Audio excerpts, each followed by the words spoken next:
John, Angie.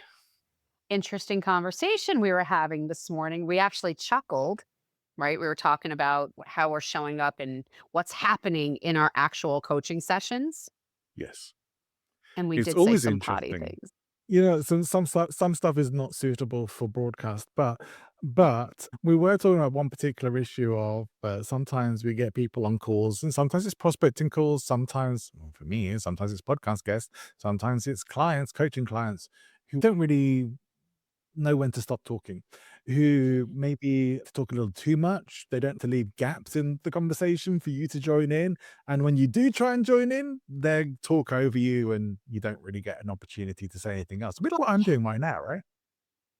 Oh, great illustration. I was sitting here, shut up, Angie, shut up, Angie, let him finish. Welcome to the Coaching Clinic with John and Angie. The show for professional coaches who want to develop their skills and grow their business. Follow the show on your favorite podcast app. And join us every Wednesday for new episodes. I think there's so many, you don't think it's a thing. It's not, I think when you're a new coach, you don't really think about that as a potential roadblock to the success of a client. And when you're actually when you're in a coaching situation or you are new, I'm not even sure that a newer coach would be able to identify that that is problematic, right? They might say, "Oh, well," and I had this once before while I was training coaches that they were, "Well, I need to don't I isn't it the right thing for me to do to allow them to get out how they feel and tell me what's going on with them?" Right? There's, I think, a Yeah. belief in that. Well, look, this is one of the many things that sales training taught me and helped me in with coaching that I think is important to understand that on a sales call, if you if you are not the person in control of the conversation, the other person is, and you are not leading the conversation. So if you are not the person who's asking the questions, Yes. if the other Mhm. person's dominating the conversation, you have already lost. Absolutely. To some degree you've lost status, you've lost respect, you've lost power or authority on the call. That's just as true in your coaching calls as well. If you can't keep your clients in check, if you can't bring them Yeah. into being able to manage the calls respectfully, because it is a little disrespectful, to be Yeah. honest, if they don't give you a Yeah. chance to talk, but it is also a control and power thing. And sometimes when people are doing that, they're asserting themselves. Sometimes they're overexcited. Whatever the reasons are, they do need to be addressed. And Yeah. if you don't, first of all, your coaching is going to be ineffective, or you'll get to the end of a coaching call and be like, well, you haven't got time to coach you because you've just spoken for 30 Well, 30 wait, odd but okay, minutes. but let's back up a minute. Think about what you're saying. There's a lot there to unpack. Think about that, right? You are the first thing out of the gate is as a coach, you need to posture yourself that you are the pace car. You're not the authority. I don't love that word, but you are the pace car. You are the person that, and anybody who doesn't know what a pace car is, it's a racing thing. Look it up. But you're the person who's really going to control the energy within this session that you're in. Always, you need to always, let's sit it this way, you need to remain in the driver's seat. And when somebody, and listen, sometimes clients definitely come in and say, "Oh, Angie, I've had a day. Can I download?" And I'm sure, but I will still interrupt them when it becomes unproductive, right? When I recognize that there is no outcome to this, that it goes beyond the initial venting and just it starts out with their boss and ends up with world hunger. And I'm wait. What's the real issue here? So you really have to begin to as a coach, and I don't care how long you've been a coach, because I think that some coaches I have experienced, I'm just saying, they've been around a long time and they get a little lazy. Just saying, sometimes just check yourself, people. Are you sometimes getting lazy and letting the client run the show because you're tired that day and you don't really feel working that hard? You don't feel Right. diving in and doing the work. It Yeah, is that can not happen. a conversation, right? It is a coaching session. So, like, there's a lot of ways.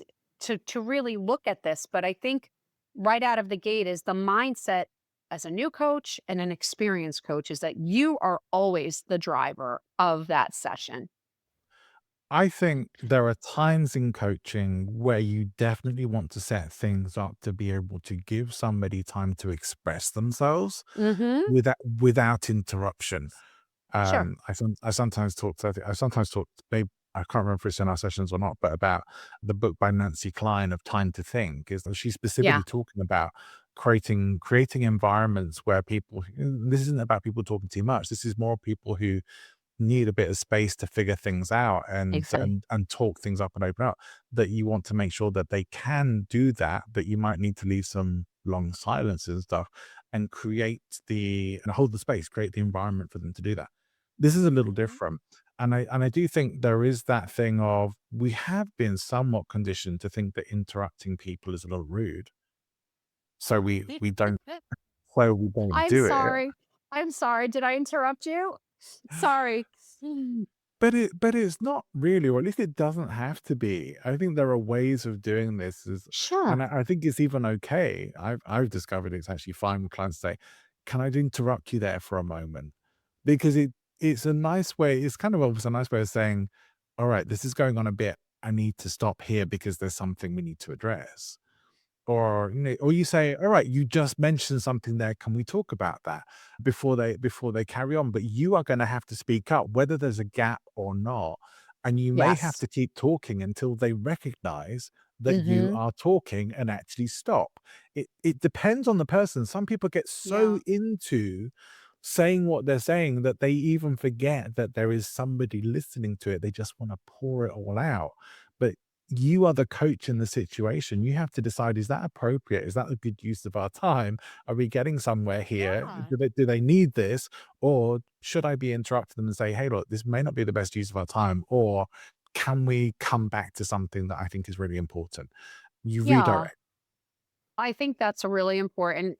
One of the tools that I use when I'm in sessions is again always want to hear and acknowledge what they have to say, right? So I need to talk less than them in a session, unless I'm doing consulting or workshopping. That's a little bit different, but in a true coaching session, it's really giving them the space. And you have to start to understand you don't know your client, number one, on the very first session. So they might be, you said earlier, full of excitement. So they're jabbering and you kind of let them download, right? You're getting used to them a little. You don't quite know them at all, actually.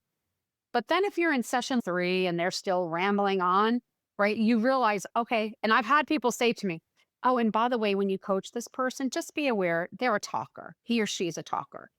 And that is important for me to understand out of the gate so I can be on the lookout for it. But so your point is valid, right? We have to kind of be able to interrupt appropriately and even ask the question, hey, John, let me ask you, so where are we actually going with this? And this is funny. This is why I let out that big laugh earlier is when I come into a very first session with a client and I'm doing 10 or 15 minutes of housekeeping items in terms of expectation, I actually tell them, just so I will be interrupting you throughout this process.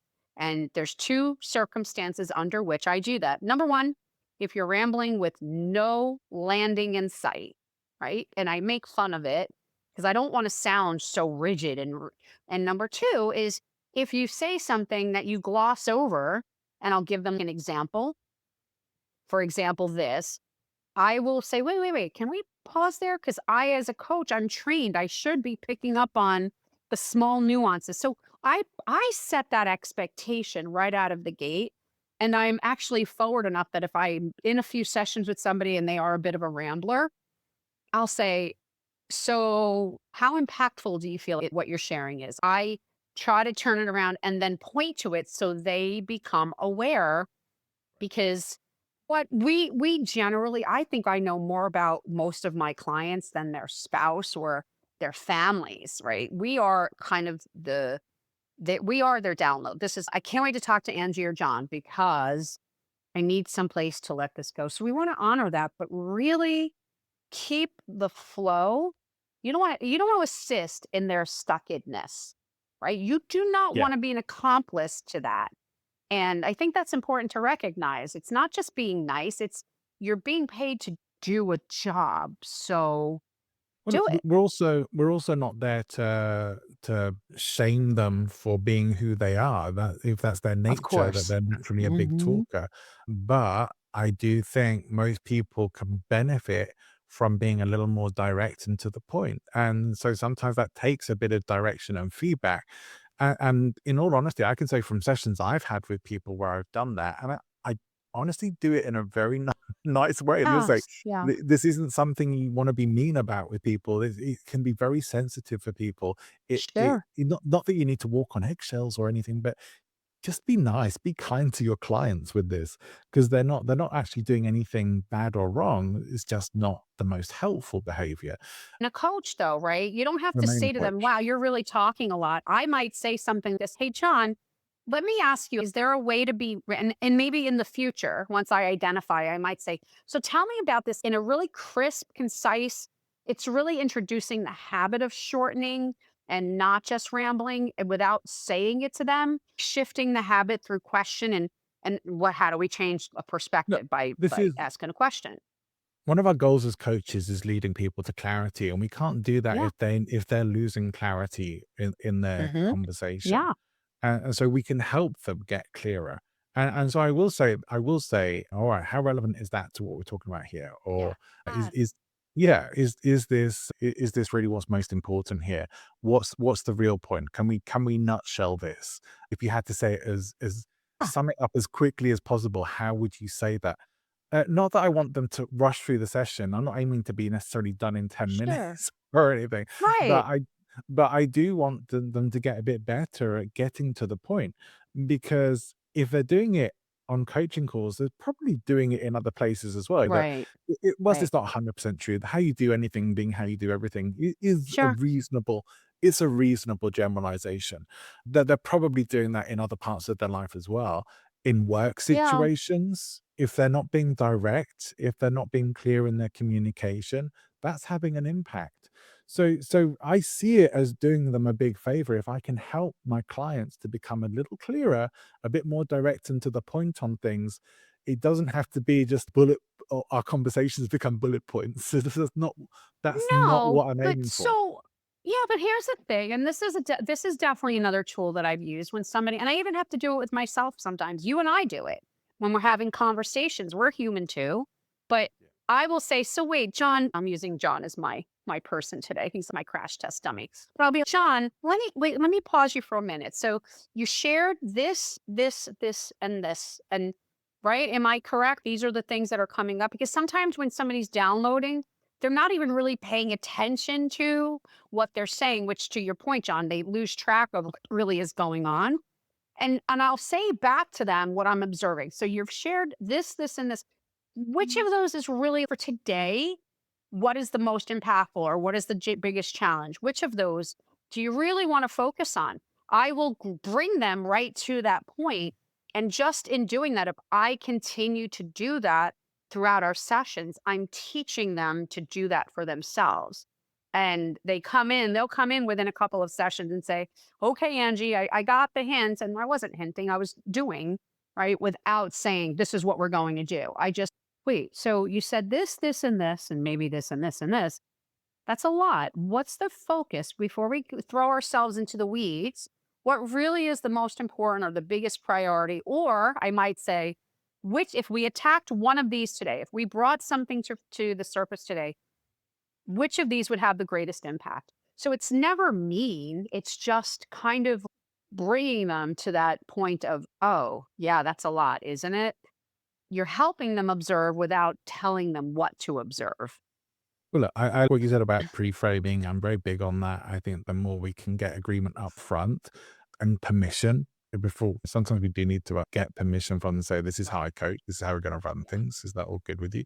It's not going to come as a surprise to them. They might not remember that the whole time through, but when it happens, they'll be, Right. oh, right, yeah, I did agree to Right. this.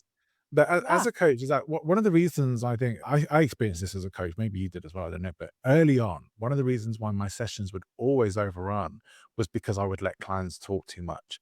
And that Mm. is I made the mistake of thinking that was the client's fault. It wasn't, it was mine. I wasn't in control enough on my own sessions. So even sometimes I'm saying, okay, we will have to finish more or less on time today because I've got another session straight after this, or I have to run out and do that. Even if you haven't, sometimes it's good to say that with clients who have that tendency, because you're already sowing the seeds of, let's keep this tight today because we're going to be finishing on time, more or less. But as best you can, your role there is to get through what you're there to get through in that day. I'm not saying everything needs to be tied up neat bow. Coaching sessions don't always go that way, No. but to at least feel that you've had a valuable session by the end of the session, rather than that you're trying to squeeze in, you're at time and you're trying to squeeze in a couple of minutes coaching because you couldn't get them to stop talking for the whole time.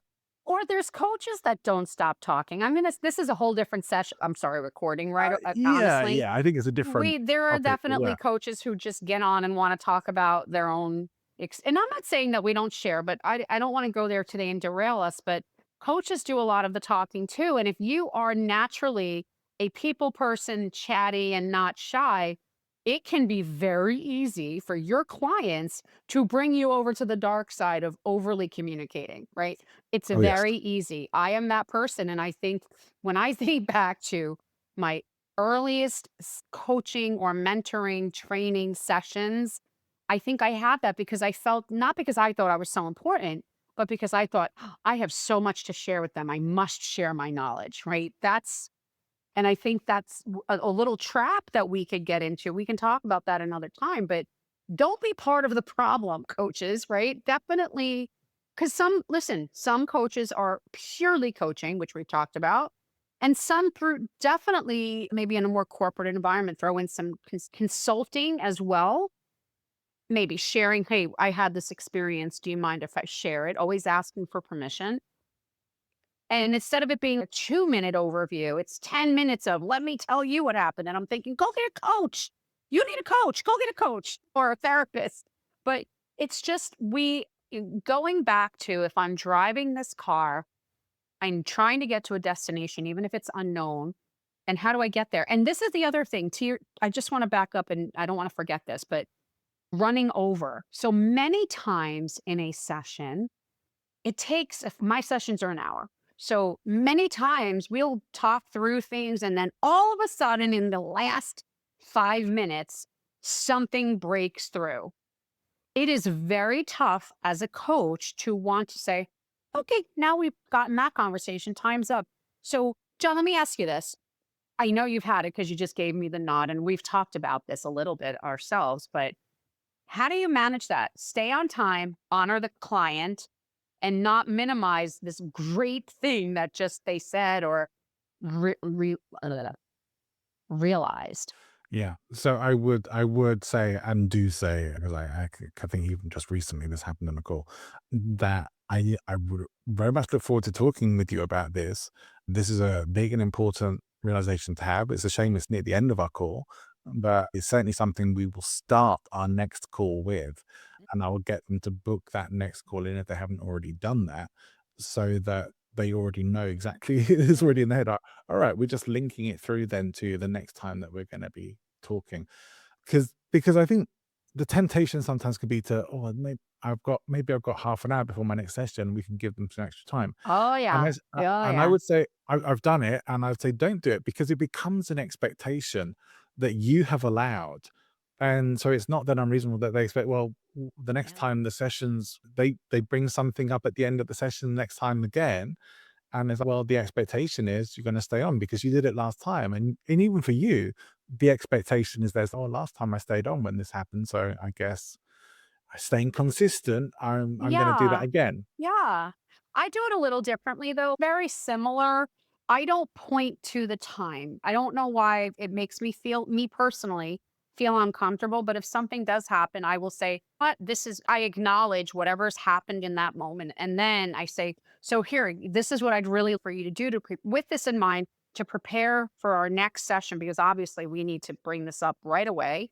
And I give them some time, and I'm not ancillary, not busy work, but something that I want them to do. I want you to think more about this. This is what I want you to do prior to next session, just so that they don't feel they have this great moment an epiphany maybe, and then it's left until next time. Write down this, write down. And then I go, so fair enough, great. And then I just go into the ending of the session rather than say, well, you said, and I don't know if you say it that way. Oh, it's a shame we're at the end. I personally don't point to that.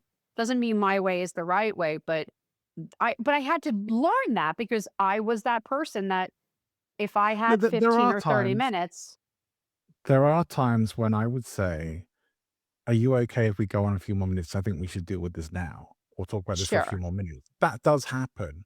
But I say that Yes, this isn't something we normally do in a session, but if you're okay to stick around for a few more minutes, I think maybe we should address this now. absolutely. Doesn't happen that much. Hmm. There's not that many things that come up that urgent, but it has happened. Sure, And if I can do it, I'm gonna do that. I'm not these people, I'm not clock watching. I wanna try and finish around time out of, respect to myself, respect to them as well. This is the time we sure. agreed. This is the time that's been paid for, but it's not the case of, "All right, well, Right. the alarm goes and, all right, you're done. See you next time." To come Uh, yeah. So it's like, okay, we might go a few minutes either way. If we're done sooner, we might finish sooner. If it's gonna be another minute or so, let's wrap up the conversation. But it shouldn't be much more than that. If you're making yourself late for your next sessions or you're not giving yourself, time to have a rest break or anything like that, it's on you. You are the person who has power yes, in this situation to change it. right. I agree. I think this is great. Great, Cool. great awareness for the It's chatters. look, it's a good topic and it happens to all of us, right? It comes up in all of our coaching sessions. So Right. yeah, Doesn't definitely matter how long the you've been a coach. It's something you will contend with. There's no ifs, ands, or buts about that. yeah, I think we'll have to come back to the coaches over talking on another session, but that's a good one. Andy, this has been a good one. We'll be back again Yeah, next time with some more good stuff. I agree. Good stuff. Do you have a question for the coaching clinic? Reach out on LinkedIn to connect with Angie and John. Leave us a voicemail or video message and we will feature you on the show. You can also leave up to 90-second voicemail for free on www.speakpipe.com/the Coaching Clinic podcast. We'd love to hear from you. See you next time. Bye for now.